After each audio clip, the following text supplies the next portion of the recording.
Dia kepala dia. Silakan. Oke, makanya saya bilang teman-teman ya, buat teman-teman Kristen, silakan kalian jelaskan iman kalian tanpa harus menipu. Di dalam Yohanes 3 nomor 17 isinya, inilah anakku yang kukasihi, kepadanya lah aku berkenan, kan gitu. Saya tidak temukan narasi di situ di mana dikatakan inilah Yesus yang diutus untuk seluruh umat manusia, kan gitu. Nah, Matius 28 nomor 20 nomor 19 juga di situ tidak ada narasi gitu loh. Di situ tidak ada narasi di mana dikatakan Yesus diutus untuk seluruh umat manusia, nggak ada. Simak Ki, silakan direkam.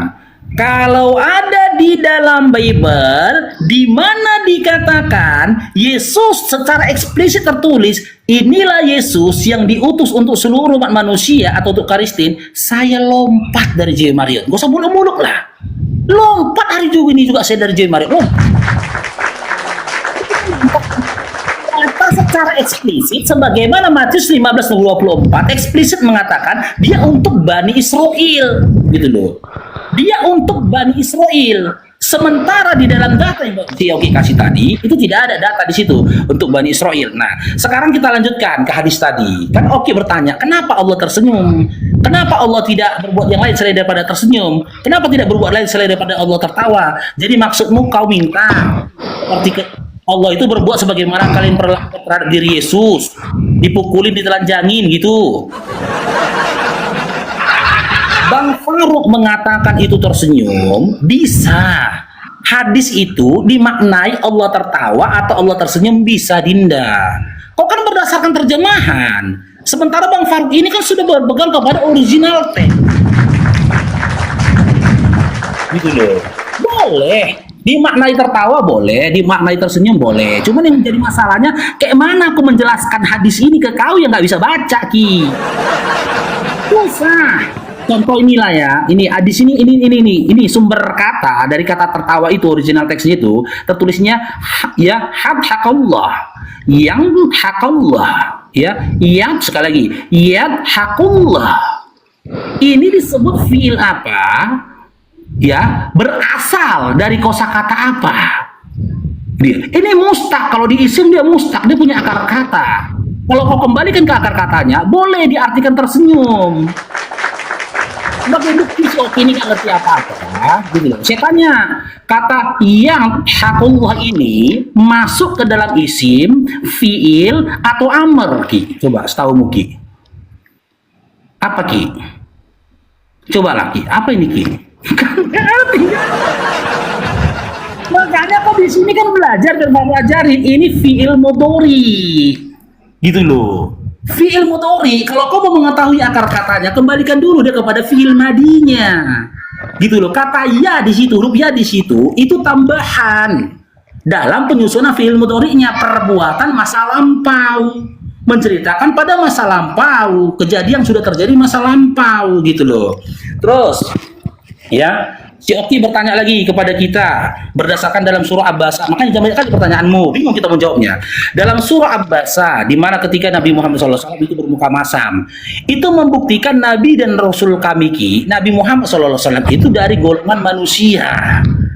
Bisa saja dia khilaf pada saat itu, tapi dia maksum.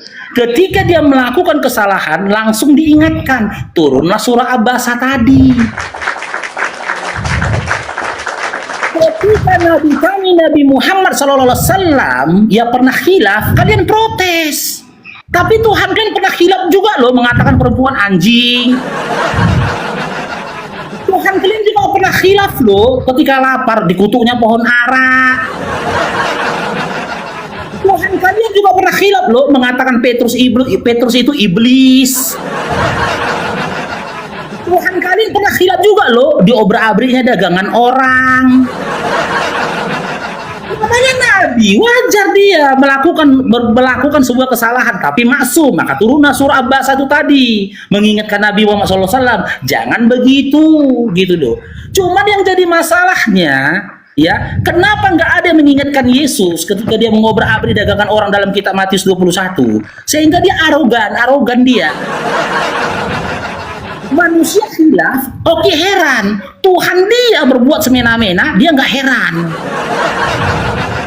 Nanti untuk selanjutnya Dinda, coba satu pertanyaan yang eksplisit nih. Ya, yang mana yang harus saya jawab? Jangan bercampur-campur dia gitu loh Dinda ya. Saya berupaya menjawab dengan waktu yang ada. 5 menit waktunya, udah 5 menit lah saya mampunya untuk menjawabnya. Oke, gitu Dinda. silakan. Oke, teman-teman, di waktu 5 menit, cuman 1 menit setengah lebih dia bahas imannya. Guys, kalian ingat gak beberapa hari yang lalu ketika saya ditanya satu arah, tidak ada pertanyaan sedikit pun yang saya lontarkan kepada Pak Ruk Syahnibar. Lihatlah tadi, bertanya di mana Yesus itu diutus ke seluruh dunia. Lupa satu arah. Lupa ya, ini satu arah loh. Jangan panik, santai, kalem. Bang Faruk, kemarin Bang Faruk itu bertanya dengan banyak pertanyaan. Ku jawab bakbuk selesai semuanya ku jawab. Itu 5 menit ku jawab. Ya. Oke, teman-teman, kata Bang Faruk tadi teman-teman. Kristen jangan menipu di dalam Yohanes 3 ayat 17. Itu berbunyinya inilah anak yang kukasihi dan kepadanya lah aku berkenan. Sudah nggak baca, modalnya modal dusta. Bacalah. Yohanes pasal 3 ayat yang ke-17. Bentar ya. Sebab Allah mengutus anaknya ke dalam dunia bukan untuk menghakimi dunia, melainkan untuk menyelamatkan oleh dia. Selamat datang di kebenaran. Baca Alkitab yang mana, Pak? Alkitab yang mana yang dibaca? Inilah anak yang kukasihi, kepadanya lah aku berkenan.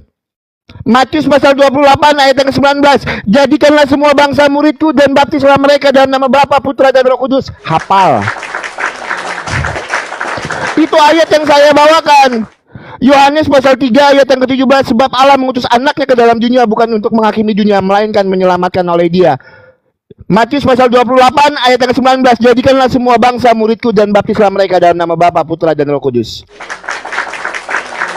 Siapa yang ngarang? Siapa yang nepu? Langsung berubah. Maaf ya Bang Faruk, maaf ya. Oke teman-teman, ketika aku bertanya tadi teman-teman ya, kenapa nggak fokus saja dulu? Kenapa nggak fokus dulu aja? Tunjukkan satu kebenaran yang dilakukan oleh Nabi Muhammad di dalam hadis. Tunjukkan dulu. Fokus dulu ke situ. Apa masih searching? Apa chat GPT-nya belum bisa menjawab? Makanya ditunda hampir 5 match ditunda. Apakah chat GPT-nya belum memberikan jawaban? Tunjukkan satu kebenaran yang dilakukan oleh Nabi Muhammad di dalam hadis, aksinya. Terus tadi Faruk ngomong gini teman-teman. Ini narasi Faruk ya. Bisa saja dia salah, tapi kan dia maksum. Maksum itu kan dijagai. Kalau memang dijagai, kenapa bisa salah? Analogi sederhananya kan begitu. Ya kan? Dia kan maksum. Lalu terus kalau memang maksum, kenapa bisa melakukan kesalahan? Astaga, ampun aku teman-teman. Gimana saya mau menambah pertanyaan? Ini banyak loh pertanyaan nih loh. Ini nggak bisa saya tanyakan. Satu pertanyaan nggak selesai, hampir 1 jam. Langsung pura-pura baca buku setelah chat GPT tidak memberikan jawaban. Astaga. Nah, jadi kita fokus aja dulu Bang Faruk. Kita fokus ya. Banyak hal yang belum Bang Faruk tanggapi. Kenapa orang enggak sholat, rumahnya dibakar, enggak sholat Isya, ya kan? Pertanyaan saya kepada Bang Faruk Syahnibar, alasannya kenapa nabimu berwajah masam kepada seorang tunanetra? Kalau kamu mengakui dia melakukan kesalahan, ya udah selesai. Berarti dia melakukan kesalahan di situ. Gitu. Nah, ketika Tuhan Yesus, ingat, ketika Tuhan Yesus pertama mengutuk pohon ara itu adalah sebuah perumpamaan. Ya. Yang kedua, ketika Tuhan Yesus marah dan membalik-balikan meja di bait Allah itu kan karena apa? Karena apa? Karena orang itu sudah menyalahgunakan tempat itu. Tempat itu dijadikan tempat jualan. Itu adalah bait suci Allah, bukan dijadikan tempat jualan. Itu. Paruk, fokus aja dulu Paruk. Fokus jawab dulu pertanyaan saya. Nanti bahas Alkitab, nanti ku kasih ke waktu. Ya, kau bahas Alkitab nanti. Fokus dulu biar aku bisa melanjutkan pertanyaanku. Mentok di sini, mentok. Gimana ini? Silakan. Silakan Dinda. Teman-teman kencengin tap-tap layarnya guys, kencengin tap-tap layarnya. Kok noise? Suaramu noise itu, di mute. Di mute. Oke. Kita bukan tidak menjawab teman-teman. Teman-teman yang nonton bisa nyimak, tapi Oki berupaya merusak konsentrasi Bang Faruk dengan dia memberikan pertanyaan yang bertubi-tubi. Gitu loh. Kita sudah bilang kalau boleh satu match itu satu pertanyaan, tapi satu match dia beli 3 pertanyaan. Waktu 5 menit itu tidak akan bisa menjawabnya, gitu loh. Tapi satu-satu sudah kita jawab pertanyaan dari Oki. Apa yang saya sampaikan tadi ketika saya menyampaikan Bible tadi, gitu loh, bukan berupa pertanyaan, tapi meluruskan pembodohan yang berupaya kau lakukan, Ki. Ini publish, nggak boleh kau lakukan pembunuhan. Di mana dalam Yohanes 3:17 kau katakan berisikan di mana di situ tertulis bahwasanya Yesus diutus untuk seluruh umat manusia. Kan nggak ada kalimatnya. Dan narasi Bang Faruk tadi ketika mengatakan inilah anakku yang kukasih kepadanya aku berkenan, ya memang namanya manusia. Saya bisa silap. Tuhan mau bisa silap kok, gitu. Maksud saya tadi Matius 3 nomor 17. Inilah anakku yang kukasihi. Ternyata ya narasi yang kau berikan itu Yohanes 3:17. Tidak ada juga di situ tertulis. Inilah anakku yang kukasihi, ya. Jadilah inilah anakku yang kukasihi yang dimana dia diutus untuk seluruh orang-orang Kristen. Ini kok kena puzzle pula aku ini ya. Aduh kacau kita ini. Cuman mengingatkan ya Bang Faruk ya, ingat satu arah. Dalam Matius 28:19 pun itu tidak ada. Di mana di situ tertulis inilah Yesus yang diutus untuk seluruh manusia atau lagi Kristen. Jujur kenapa sih? Oke, sekarang kita mode serius. Perihal tentang akhlak dari Nabi Muhammad SAW. Inilah buruknya akhlak teman-teman Kristen. Sebuah perbuatan yang salah, kan gitu, perbuatan yang semena-mena mereka benarkan. Dia udah akui Yesus itu pernah mengobrak-abrik pedagang di dapur yang berjualan di halaman bait Allah pada saat itu. Padahal Yesus itu tidak punya kapasitas. Dia bukan pemimpin pada saat itu, apalagi RT, bahkan Kepling. Tapi Nabi kami, Nabi Muhammad SAW, di mana orang Mekah pernah menjahati dia, mencaci dia, memaki dia, bahkan pernah memboikot dia, hingga dia beserta pamannya cuma makan daun-daunan berbulan-bulan. Ketika terjadi Fatu Mekah, penaklukan kota Mekah, di mana orang Mekah pada saat itu mungkin ketakutan, kita akan dibunuh oleh Muhammad. Setelah Mekah ini ditaklukkan oleh Muhammad, kita akan dibunuh, di mana kita pernah menghina dia, memaki dia, mencaci dia, bahkan mengusir dia dari tanah kita. Tapi apa yang terjadi, Oki? Satu pun dari orang-orang di Mekah pada saat itu tidak ada yang dibunuh, bahkan dianiaya oleh Nabi Muhammad sallallahu alaihi wasallam. Di mana kisah itu, Faruk?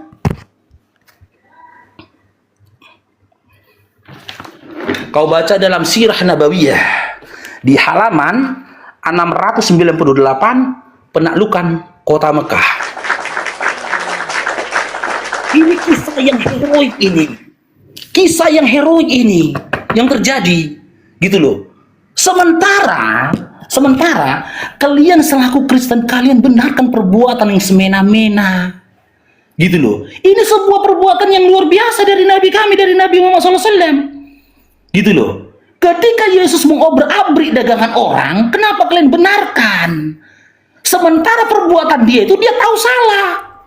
Yesus aja tahu salah apa yang dilakukan oleh dia. Makanya setelah dia mengobrak-abrik dagangan orang, dia kabur.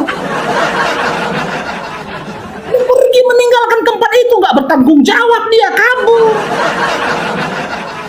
Karena dia tahu dia tidak punya kapasitas di tanah itu pada saat itu dan dia tidak memiliki wewenang gitu loh. Ingat Dinda ya, kalau kau mau perbuatan baik dari Nabi Muhammad SAW, saya compare dari akhlaknya Yesus dengan akhlaknya Nabi Muhammad SAW yang terkisahkan dalam sirah Nabawiyah ketika terjadinya Fatu Mekah. Apa kata Nabi Muhammad SAW? Silakan kalian lakukan ritual ibadah kalian. Selama kalian tidak memerangi Islam, maka kami tidak akan menyakiti kalian, bahkan membunuh kalian. Selanjutnya pertanyaanmu yang berikutnya yang kita bahas tentang bermuka masam tadi. Saya kan sudah jawab tadi Dinda gitu loh. Saya udah tanggapin. Namanya manusia, dia bisa hilaf. Tapi kata maksum itu tadi, dia langsung diingatkan ketika dia hilaf. Tapi ini oke ya kalau mau membuktikan dia jujur ya. Kalau dia mau membuktikan, kalau dia nggak mau buktikan silakan. Ada memang apa enggak itu ya di dalam Bible itu di mana Yesus diklaim dinyatakan diutus untuk seluruh umat manusia. Silakan. Kalau mau ditanggapin, kalau nggak mau ditanggapin ya silakan.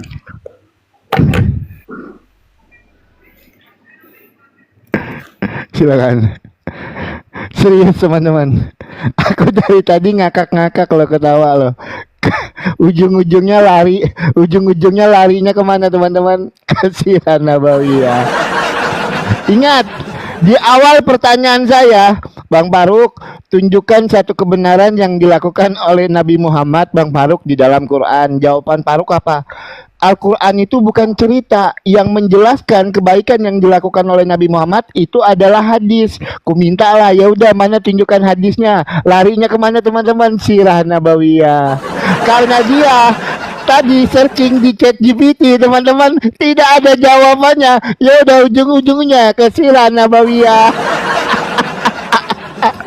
Astaga, jadi yang mana yang benar ini? Saya minta dari hadis. Kalau tadi ngomong hadis, kenapa lari ke sirah Nabawiyah?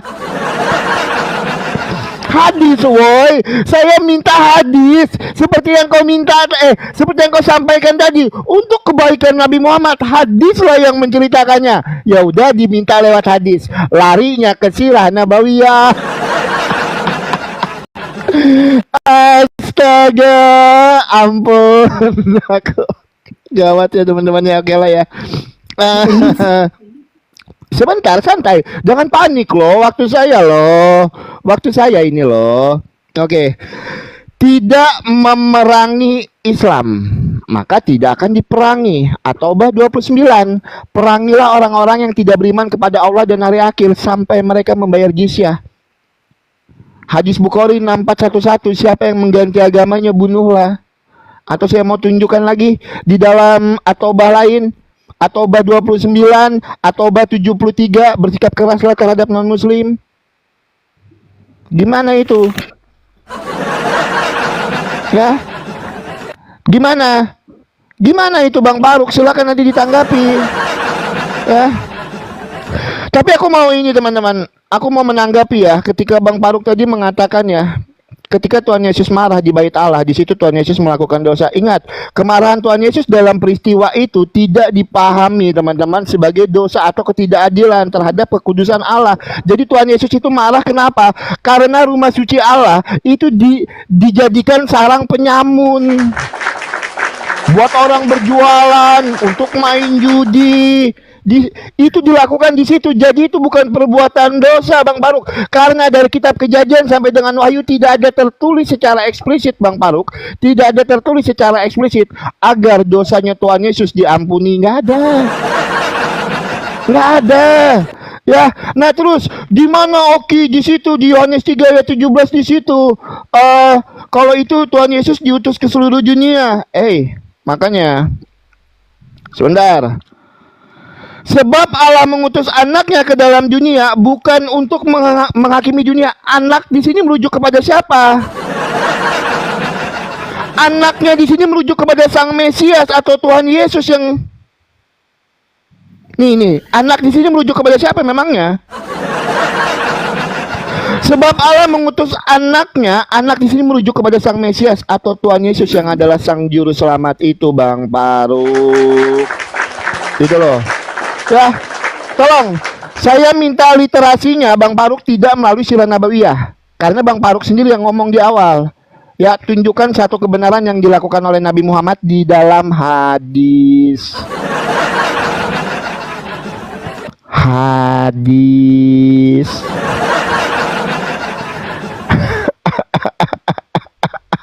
Itu ya, jadi yang belum dijawab sebenarnya gini teman-teman. Bukannya Bang Oki memberikan pertanyaan yang banyak, enggak.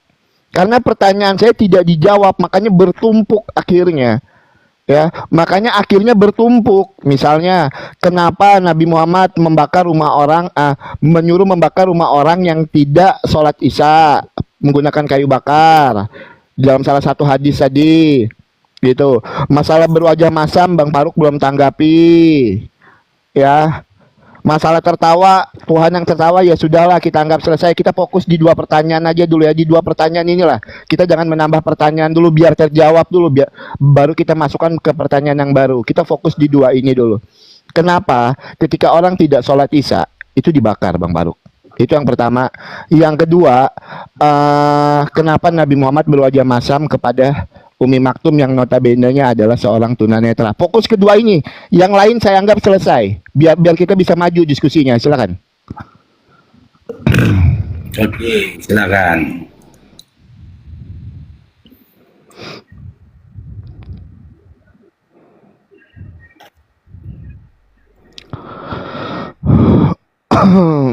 Sebenarnya surah Abasa tadi udah berkali-kali kita ulangin jawabannya teman-teman ya. Cuman mungkin sampai detik ini Oki ini tidak memiliki sebuah pertanyaan yang bisa memojokkan Islam. Di awal kita sudah bilang tadi, sudah sampaikan, Nabi Muhammad SAW itu ya manusia yang diutus menjadi nabi dan rasul.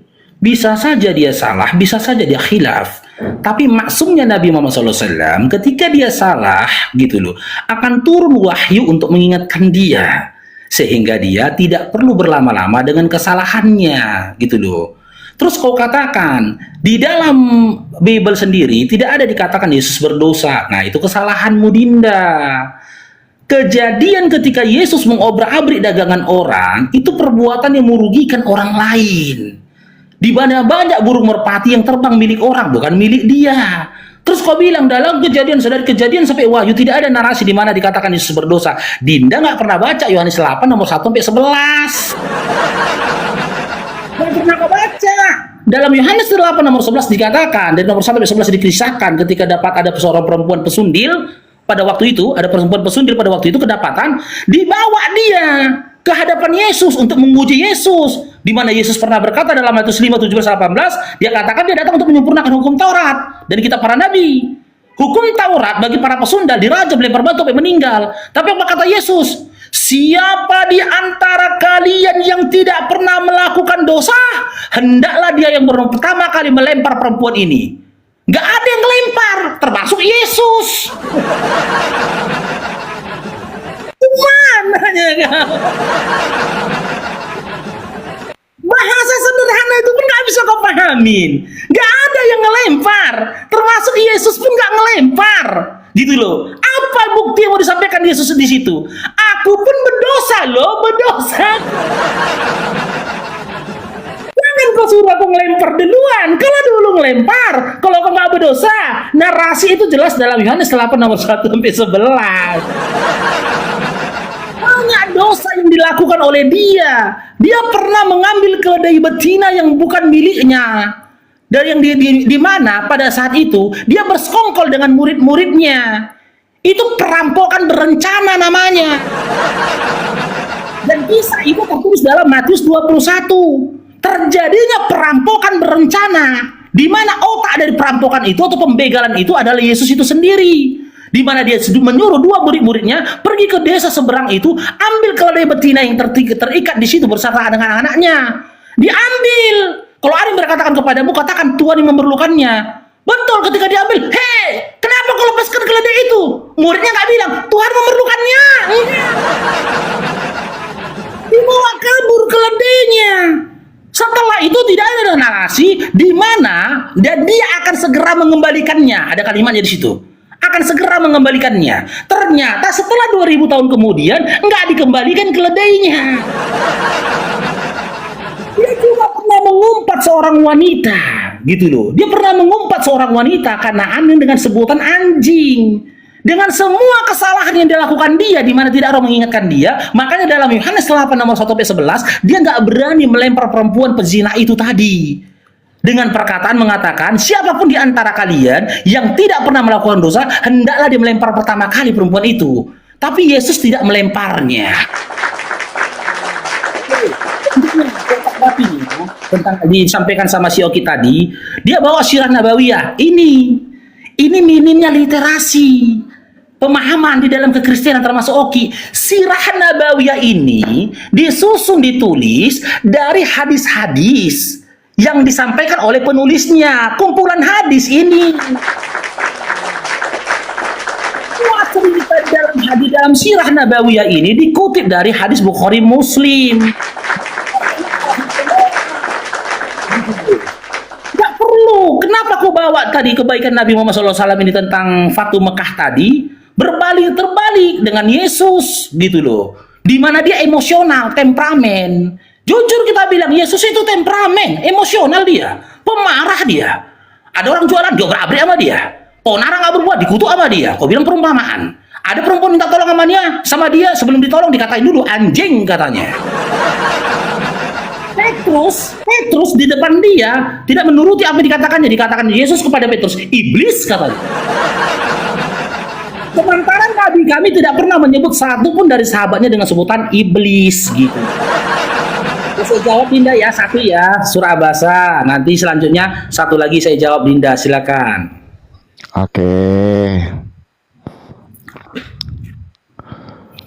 Oke, teman-teman. Nggak apa-apa. Silakan diterima.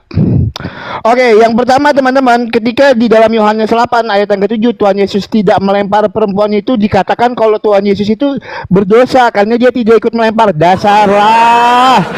Makanya pentingnya belajar, pentingnya berdoa. Makanya lihat di dalam Yohanes pasal 8 ayat yang ke-11-nya. Aku pun tidak menghukum engkau. Pergilah dan jangan berbuat dosa lagi. Mulai dari sekarang. Sebentar. Santai Bang Baruk, santai ya. Terus teman-teman, ingat ya, kenapa Tuhan Yesus tidak melakukan penghukuman kepada orang yang berdosa, teman-teman? Karena apa? Tuhan Yesus ingin menunjukkan belas kasih-Nya.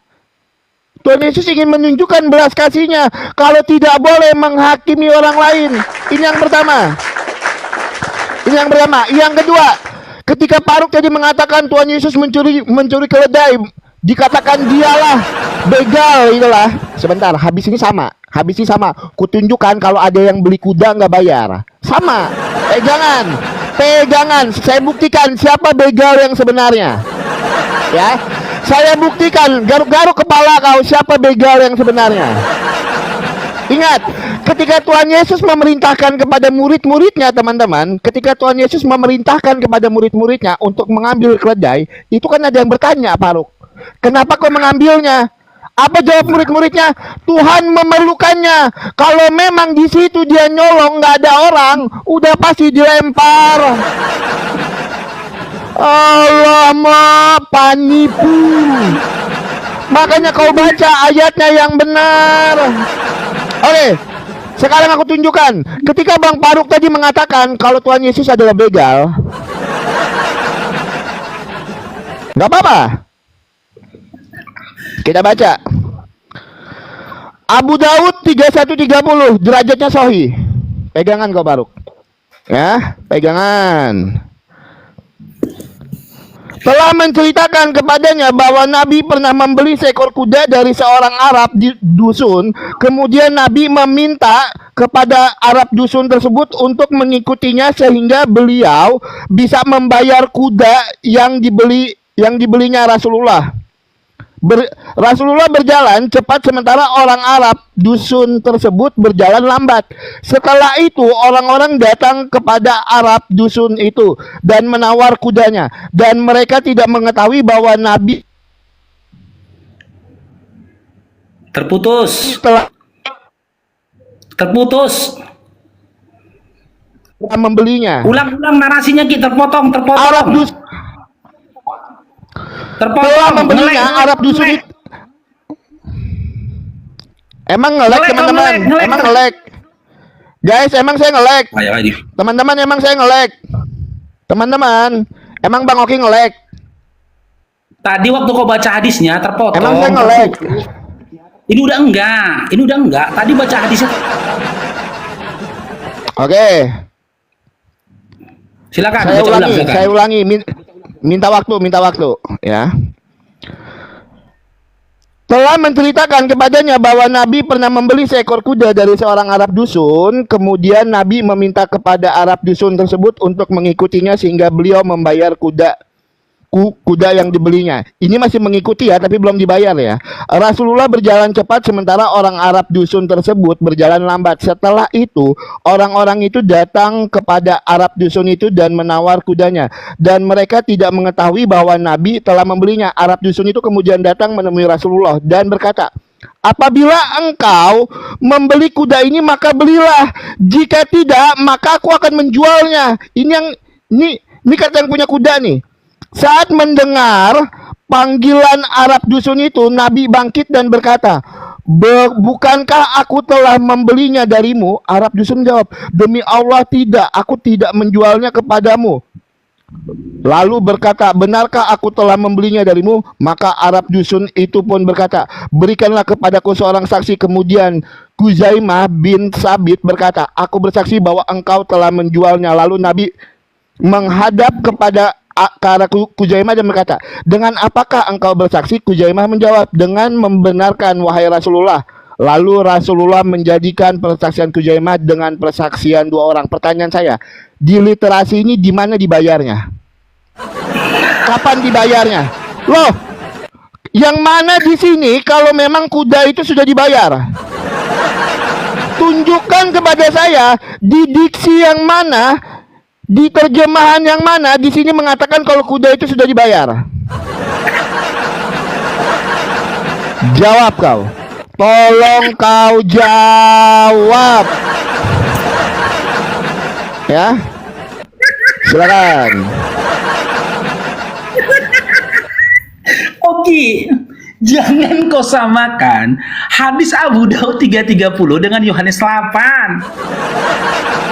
Narasinya kan jelas ini loh. Masa kau tanya lagi di mana jual belinya? Di mana pembayarannya? Di mana pembayarannya? Udah jelas ini dikatakan ini ya. Ini ya teman-teman ya. Ya. Nih, Sunan Abu Daud 3130. Ya kan nih, kita baca ini literasinya. Sunan Abu Daud 3130 telah menceritakan kepada kami Muhammad bin Yahya bin Faris bahwa Al-Hakam bin Nafi telah menceritakan kepada mereka, ia berkata, telah mengkhabarkan kami Su'aib dari Az-Zuhri dari Umar bin Khazimah bahwa pamannya seorang sahabat Nabi Muhammad SAW telah menceritakan kepadanya bahwa Nabi Muhammad SAW pernah membeli. Ini membeli bukan mengambil. Di sini narasinya membeli karena sudah dikatakan di sini dengan diksi membeli, berarti akad sudah terjadi. Kecuali di sini tertulisnya mengambil, maka wajar kau bertanya, di mana telah dibayar, di mana telah dibayar. Gitu loh. Di mana sebenarnya hadis ini menceritakan tentang si pedagang yang berupaya untuk tidak jujur dalam dagangannya. Karena pada waktu jual beli itu tidak ada saksi dianggapnya. Ternyata nih Khuzaimah nih Khuzaimah mengangkat perkataannya dengan membenarkanmu wahai Rasulullah. Lalu Rasulullah SAW menjadikan persaksian Khuzaimah sama dengan persaksian dua orang. Ada membeli, tapi kalau di dalam Yohanes 8 Ki, aku bukan bilang Yesus begal Ki ya, kau jangan menfitnah aku lagi, aku bilang. Bentar ya Ki ya, aku buka narasinya ya. Kejadian dalam Yohanes 8 ini, bentar ya. Ini pencurian, pembegalan yang terselubung dan terukur gitu loh. Ku baca sampai habis sama kau. Di mana narasinya di sini dikembalikan keledainya? Di mana murid-murid berkata, Tuhan memerlukannya. Tetapi Yesus ke Bukit Zaitun. Ketika esokan harinya pagi-pagi ia pergi ke rumah Tuhan. Banyak orang di situ dan ini. Sementara itu guru-guru agama, orang Farisi membawa kepada wanita ini. Yesus Bapak Guru, bentar ya. Di mana tadi? Yohanes. Oh, salah nih. Bentar. Salah buka dia.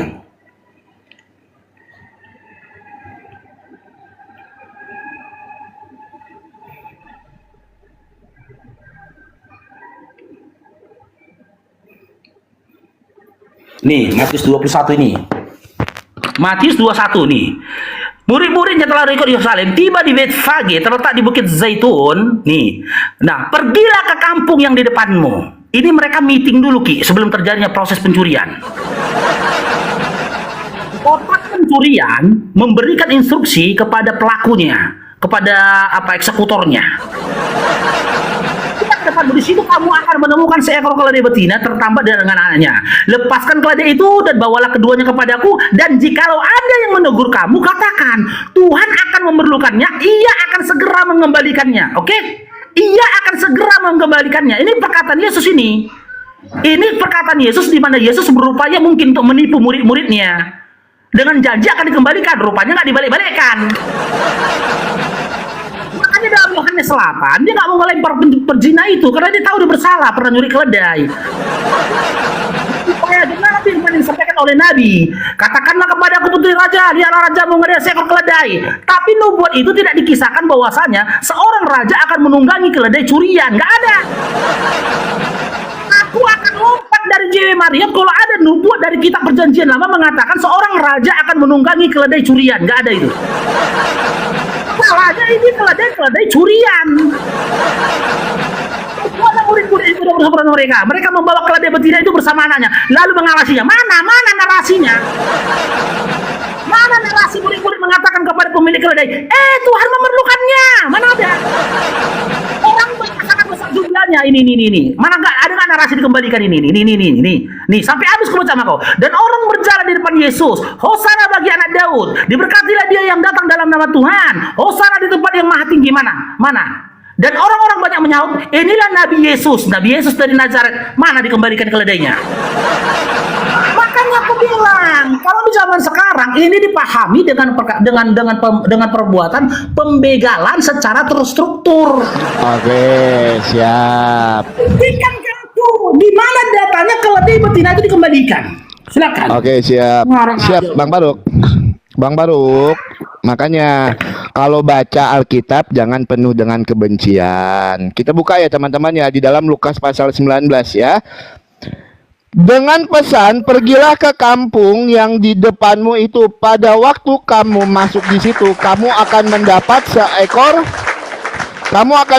seekor keledai muda tertambat yang belum pernah ditunggangi orang. Lepaskanlah keledai itu dan bawalah kemari. Dan jika ada orang bertanya kepadamu, mengapa kamu melepaskannya, jawablah begini, Tuhan memerlukannya. Lalu pergilah mereka yang disuruh itu, dan mereka mendapati segala sesuatu seperti yang dikatakan Yesus. Ketika mereka melepaskan keledai itu, berkatalah orang apa di sini? Yang empunya. Woi, masa kalau mencuri ada orang yang punya?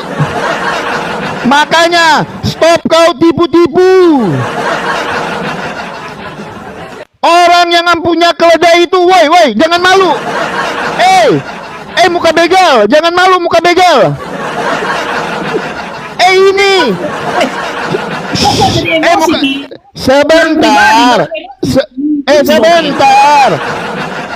Adakah sebentar begal? Hadap sini. Tuh kan mulai nggak tertib kan waktu saya.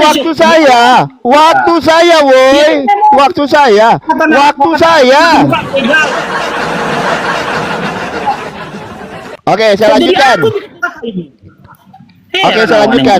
Lihat, ketika mereka melepaskan keledai itu, berkatalah yang empunya. Yang punya keledai itu berkata, Paruk, mengapa kamu melepaskan keledai itu? Kata mereka, Tuhan memerlukannya. Itu aja kau nggak paham. Masa orang mencuri di depan orang yang punya akal dipakai. Bisa nggak? Namanya mencuri itu diam-diam. Orang nggak tahu nih, misalnya nih Baruk. Nih ya, saya tunjukkan datanya nih. Biar mau kau sama-samakan dengan Alkitab. Baruk. Kau ini berat ya teman-temannya. Oke, kita buka teman-teman sebentar. Kok nge-lag ya? Bentar guys. Bentar dulu. Nge-lag ya teman-teman ya. Guys. Teman-teman.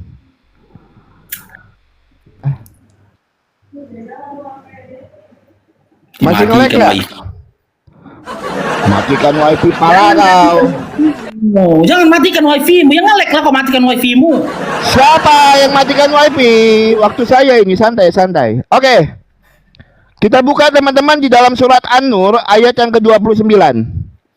Tidak ada dosa atasmu memasuki rumah yang tidak dihuni sebagai tempat umum, yang di dalamnya ada kepentingan kamu. Allah mengetahui apa yang kamu nyatakan dan apa yang kamu sembunyikan. Pertanyaan saya, Faruk.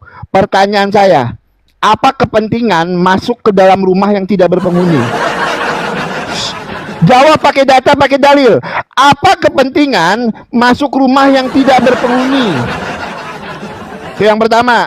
Yang kedua, dasar Oki nggak bisa baca. Di situ kan pernah membeli Oki, makanya baca hadisnya yang benar. Nih, telah menceritakan kepadanya bahwa Nabi pernah membeli seekor kuda dari seorang Arab dusun. Kemudian Nabi meminta kepada Arab dusun tersebut untuk mengikutinya sehingga beliau bisa membayar kuda yang dibelinya. Ini benar, tetapi kan belum dibayar, Faruk. Makanya disuruh mengikuti. Makanya disuruh mengikuti Nabi supaya apa? Kudanya bisa dibayar. Nah, ternyata sampai terakhir ini tidak ada diksi yang mengatakan kalau kuda itu sudah dibayar. Makanya saya tanya sama Faruk, di dalam Abu Daud 3130 di situ kan Nabi pernah membeli kuda. Nah, makanya yang orang Arab dusun itu disuruh mengikuti Nabi supaya Nabi bisa membayar kudanya. Tapi kalau kita baca sampai habis, Faruk, itu tidak ada pembayaran. Makanya saya tanya, kapan dibayarnya itu kuda? Aduh, ngomong aja besar, ilmu nggak ada. Jangan emosi lah kau Dinda. Udah mau nyerang-nyerang pribadi. Aku nggak mau nyerang pribadi. Nggak ada, santai aja, santai. Kau bilang muka begal. Kau duluan yang bilang, kau duluan yang bilang begal terstruktur. Aku pernahkah menarasikan kitab sucimu seperti itu? Kau kan yang mulai, bukan saya. Saya kan bagus-bagus saja dari tadi. Ki, dalam Matius 21:31, aku tidak bilang itu pencurian. Gitu loh. Aku tidak bilang itu pencurian. Kau bilang, kalau pencurian, gitu loh, harusnya pemiliknya nggak di depan mata. Tengok Ki, pembegalan sepeda motor pun Ki, si perampok sama si pemilik itu bertatapan mata. Bertatapan mata Ki, cuman si pemilik sepeda motor nggak bisa berbuat apa-apa. Karena pelaku begalnya lebih dari satu orang, sementara korban satu orang. Pelaku dua orang, oke? Otak pelaku seorang, 3 orang loh. Wajar si pemilik keledai nggak bisa ngomong apa-apa, cuman. Yang aku bilang, ini seakan-akan seperti pembegalan yang terstruktur gitu loh.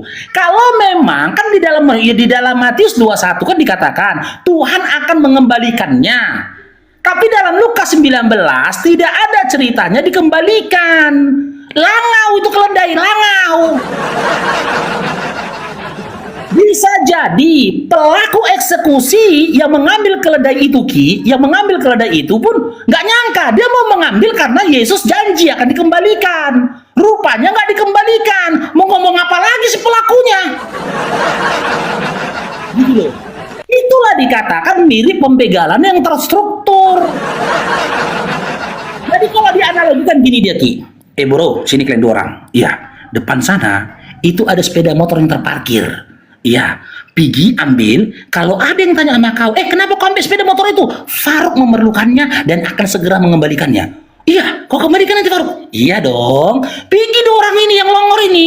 Diambilnya, kenapa kau ambil sepeda motorku? Sambil mengacungkan parang begini, Faruk memerlukannya. Dibawa sepeda motor itu, si pemilik sepeda motor nggak bisa apa-apa lah, orang kena ancam cemana. Dikasih sepeda motornya ke aku bawa sepeda motornya, habis itu ku jual, cair jadi duit gitu. Begitulah kisah Matius 21 tadi yang syarat akan cerita pembegalan. Iris telingaku, Oki, Dinda, iris telingaku, Dinda. Kalau ada narasi dalam Matius 21 dan juga Lukas 19, begal itu dikembalikan kepada pemiliknya. Iris telingaku. Sementara dalam surah An-Nur 29, Dinda, tidak ada perintah di situ, ambillah keledai betina di rumah kosong itu. Nggak ada. Nggak ada. Itu ayat membolehkan kalau kita masuk ke rumah kosong orang yang kau ada keperluan di dalamnya. Contoh, kau punya anak nih, kalau kau punya anak, ini kalau Ki kan, karena setauku sampai sekarang belum punya anaknya kau. Anakmu main ke rumah kosong orang, udah jatuh dia di situ, nggak bisa jalan. Kau bingung ini, boleh nggak aku masuk ke rumah kosong orang ini? Nggak perlu bingung lagi. An-Nur 29 menjawabnya, yang punya kepentingan kau di dalamnya, apa kepentinganmu? Anakmu di rumah kosong itu jatuh, masuklah kau ke rumah itu, angkat anakmu, gitu loh.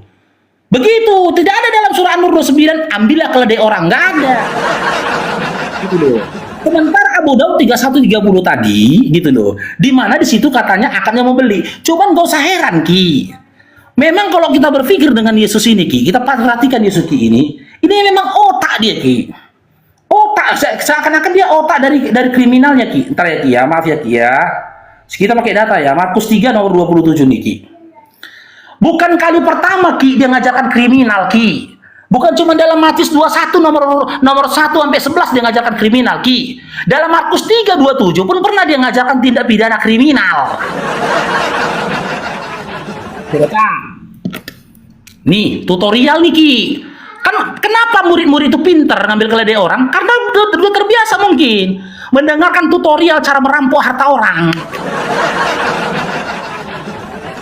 Tetapi tidak seorang pun dapat memasuki rumah seseorang yang kuat untuk merampas harta bendanya. Gimana cara merampas harta bendanya? Harta bendanya, ya yang pertama kata Yesus, ikat dulu yang orang kuat itu, yang punya rumah diikat.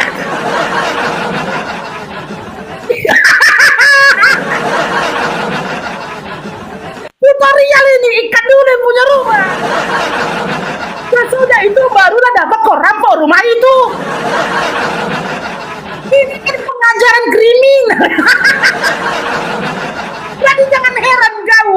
Makanya dia gak melempar perempuan berzina itu karena dia mengakui dirinya syarat akan dosa gitu loh. Oke, siap. Tutorial apa enggak?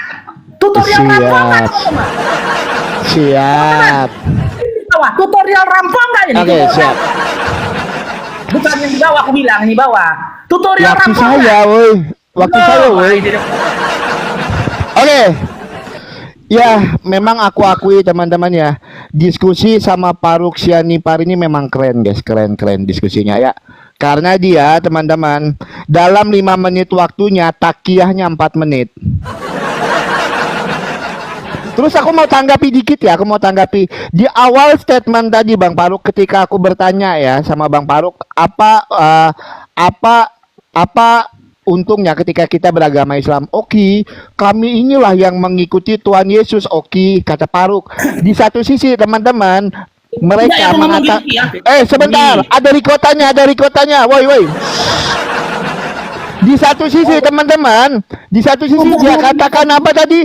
Dihina-hinanya Tuhan Yesus. Inilah standar gandanya Faruk Sianipar. Ya, ini yang kedua, santai. Nanti ada PT-nya, santai. Ya, untuk akhir dari PT yang saya tunjukkan nanti, teman-teman, Faruk mengikuti perampok. Ya. Nanti, ya. Teman-teman. Ini kan menurut asumsinya Faruk ya, teman-teman ya. Ini menurut asumsi Don Ditan, Juma, kalau kalian bilang Yesus itu muslim, menurut Faruk Sianipar Yesus itu perampok. Ini Inilah standar gandanya berdiskusi dengan IQ 78 yang otaknya kebanyakan kosong. Donditan, denger nih Paruk. Santai. Oke. Paruk, saya tadi nanya sama Paruk, apa kepentingan orang masuk rumah yang tidak berpenghuni? Kau bilang ngambil anak, jangan jadi penipu. Di mana datanya itu? Jangan bertakiah. 5 menit sibuk kau bahas Tuhan Yesus. Yang kedua, Paruk, kapan itu dibayar kuda? Woi. Kuda kapan dibayar, woi? Itu kapan kuda dibayar? Sibuk bahas nama Tuhan Yesus, kuda nggak dibahas. Coba Paruk, kau ada lihat rumah kosong? Terus kepentingan apa kau di dalamnya? Udah tahu rumah itu kosong. Hah? Kepentingannya apa? Itu dijawab Paruk. Makanya aku bilang 5 menit waktu Paruk, teman-teman. 5 menit takiyah yang dikeluarkannya. Dibilangnya kalau saya ngambil anak di rumah kosong. Di mana datanya itu ngambil anak? Di mana datanya itu? Itu kuda, Paruk udah dibawa. Itu kuda udah dibawa. Kapan dibayarnya, woi? Itu kapan dibayarnya itu kuda? Astaga. Malah sibuk bahas Alkitab, ini satu arah, Paruk. Aduh, teman-teman, inilah. Pokoknya diskusi sama mereka ini, teman-teman. Mereka ngomong, Oki, hari ini kau bertanya saja, Oki. Lihatlah, bahas Qur'annya cuman 1 menit, 4 menit bahas Tuhan Yesus. Lah ini, terus ya aku harus katakan. Ya, aku harus katakan hari ini yang ini juga nanti akan jadi VT kita. Donditan, Zuma, jangan lagi kalian mengatakan Tuhan Yesus itu Muslim. Ingat ya, karena apa? Paruk sendiri yang mengatakan kalau Yesus itu rampok, kata Paruk. Ya. Jadi untuk Donditan dan Zuma, jangan kau klaim-klaim lagi Yesus ya. Silakan. Nah, silakan kalian percaya dengan Yesus yang rampok yang menurut Paruk Sianipar. Ya, harusnya tahu malu kalian ini, Paruk. Makanya teman-teman, diskusi itu terlalu banyak standar gandanya, jadi nggak jalan diskusinya, ya. Jadi diskusinya itu nggak jalan, kebanyakan hinaan, framingan, sampai ke begal-begal. Padahal saya tidak pernah mengatakan Qur'annya atau mendefinisikan Qur'annya ada begal di dalamnya, nggak pernah, ya. Tapi kalau orang-orang yang tidak beretika cuman ingin menyenangkan hati penonton, ya makanya ada bahasa-bahasa begitu. Nah, makanya teman-teman, mohon maaf daripada saya nanti menghujat, ya kan? Lebih baik kita akhiri diskusinya. Bye. Kabur. Nah ya, siapa yang menghujat, teman-teman? Aku tanya tadi, kalau memang keledai itu dikembalikan, mana datanya keledai itu dikembalikan? Aku bilang, aku nggak bilang Yesusnya begal, tapi perbuatan seperti itu, kalau dikomparasikan dengan kejadian sekarang, itu perbuatan seperti begal gitu loh. Itu analoginya begal, gimana? Dia maksud kita gitu loh. Analogi itu. Terus yang kedua, dia bilang kita itu mengatakan Yesus perampok. Siapa yang bilang Yesus perampok? Siapa yang bilang Yesus perampok? Kita memuliakan Yesus anaknya Maria. Yang jadi pertanyaan, dalam Matius 21 nomor 1 sampai 11, Yesus yang memerintahkan murid-muridnya untuk mengambil keledai di desa di depannya itu, apakah Yesus anaknya Maria? Itu dulu. Gampang kali emosi gitu loh. Sementara hadis Abu Daud tadi, teman-teman, ya, aku udah kita paparkan tadi kan teman-teman kan, ini